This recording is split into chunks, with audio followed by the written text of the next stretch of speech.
Alright, so this all started because this spline cracked off the end of the shaft. Husqvarna 232R. There's like 18 different permutations for a parts list on most places. Anyways, got it off. Service departments tell you it's a reverse thread. That's nonsense. This is a regular thread, so righty tighty, lefty loosey. Put in a deep socket into this here. Basically, this goes all the way in there, and you got to get a socket to go on there. I think this is number 15 right here, and get that to go on, and just take a vice grip. Hopefully you got a deep enough one so it sticks out, because if it's not, you're SOL. And you go counterclockwise. This was my attempt with channel locks and vice grips directly on it. You're not going to do it without using a socket. So once you get that unscrewed, you got your shaft. You'll notice that your bell housing is going to look like this. There's no retaining clips, nothing. Although this is supposed to come out now, but I'm not even messing with that. My problem was, after I got this out, I noticed this heat treatment, most likely due to a bearing failing, because that means this was probably rotating inside the bearing, or the bearing overheated. Long story short, I don't think I even ever oiled this piece of junk. But once I started to take this apart, this thing was almost impossible to get out. Let me prop you guys up so I can show you what's going on. I guess I can't flip the camera. So this thing spun without an issue, and it was engaging this drive gear. Problem is, they don't make this anymore, so what I'm going to have to do, I'll show that in another video, but no one shows any method of taking this apart on the internet. So what I started to do was I started using washers, stacked them up, and these are like 3/4 inch, and this is like 7/16 or something, and I would tighten this reverse thread down, and it would lift, and then it started spinning the washers. Once it started spinning the washers, I wasn't making any progress. Came up with the idea, using the bearing separator, I was able to do a stack up on top of this with this. Put that's splined, so when this goes against this, it holds the splines, and therefore when you're pulling up on a bolt which pulls the bearing out. Then I realized that this isn't rotating anymore after I removed this, and that wasn't rotating because I think it's engaging this worm drive gear. So I probably cracked that, but long story short, some Polish guy, I'm gonna cite him in the comments, because he used a heat gun and heated this whole thing up, and he tapped, like seriously tapped, and that bearing slid out. And so once that slid out, by the way, I pushed this back in a little bit so I got enough play. Once that was pushed back in, this was able to tap out to the point where I could rotate this, and I'm not engaging the worm drive anymore. So now we're back to, okay, this is back a little bit, and there's a circlip in here too. There's a circlip. You'll see it after you pull out the shaft. There's another circlip on the inside too, but I'm not removing that because I don't want to drop the worm drive into that. Over here I had on reassembly, I'll show you. I removed whatever was securing that. So, but what I found was if I open this bearing separator, so it just cut these 4 corners, and it has a little beveled edge and it clears. You can put this on. That might actually be a little bit too high, two washers.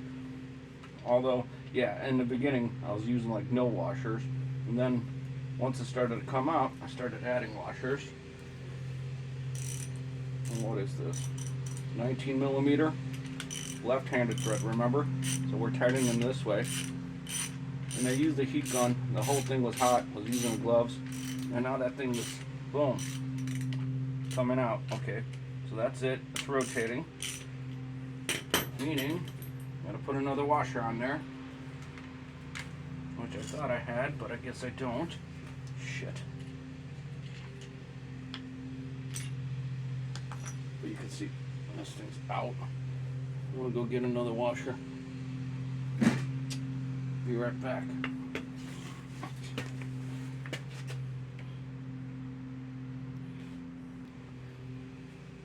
All right, here's a couple more 3/4 inch washers. Although oh shit, washers are flat against this, so that's not gonna work. Now we're gonna tighten this down so we can actually lift on the lip. Hopefully this stuff will center. You notice I need this to be higher than the bearing. So maybe I didn't need more washers. We would have got away with just tightening that. If you guys have a better idea, let me know. I was using a slide bearing puller. It wasn't pulling it straight. One of these, put it in a vise. Now it's smacking away. That was not permitting me to center the bearing, so I do not advise that route. I'm not going to do that. Over again. There we go. Contact. Oh, shit.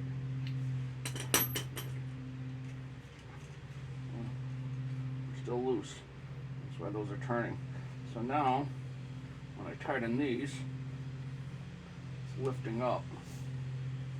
Should have been an adjustable. Shit. At this point, we should just tap out. Oh, close to the end. There we go. Finally. Oh, first time I took it out. There's my worm drive. There's my bearing. How am I going to get this out now? Shit, didn't really think about that.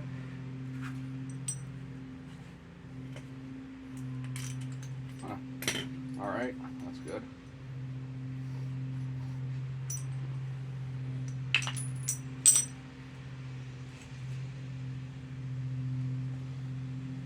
And now I could use a puller to get this bearing off. Doesn't look damaged. I'll show you after I drop this into my heating oil parts washer. But I'm going to do that after I slide that bearing off. Now for this last one over here, you'd think you'd be able to push it out, but nope. I'm going to drop this into the parts washer too so I could get a better view of what's going on in there. These bearings look like they're missing seals. Pausing video again.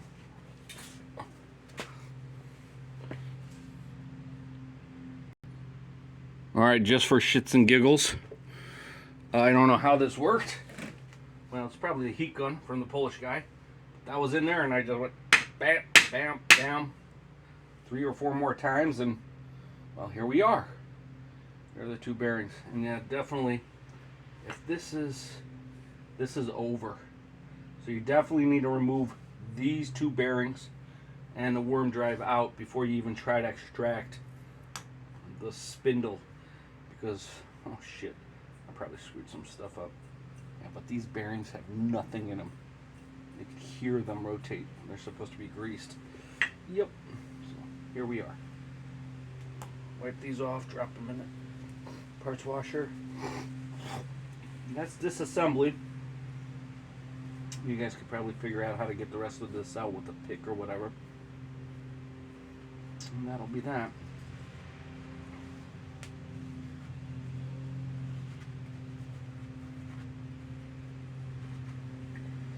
Także pierwsze, jak to się robi, musisz wyciągnąć to łożysko. A nie, to jest, przepraszam, to idzie tu. To nie wyjdzie ci, jeżeli o to nie wystrzelisz, bo to po prostu by ciągło na tą głowicę. Nie wiem, czy uszkodziłem. Ale drugi Polak nagrał wideo i powiedział, żeby po prostu stukać od żelazo, podgrzać to, bo to jest aluminium, no to się rozszerza. i sztukać, aż wyleci i wyleciało. Później jak to zrobisz, to właśnie tym używałem i 3/4 cali podkładki środkowe, no i podniosłem to i łatwo wyszło. Ale nie wiedziałem, że to trzeba pierwsze wyciągnąć. Nikt kurde nie pokazał na wideo, jak się to robi. Koniec wideo. Następne wideo będzie składanie.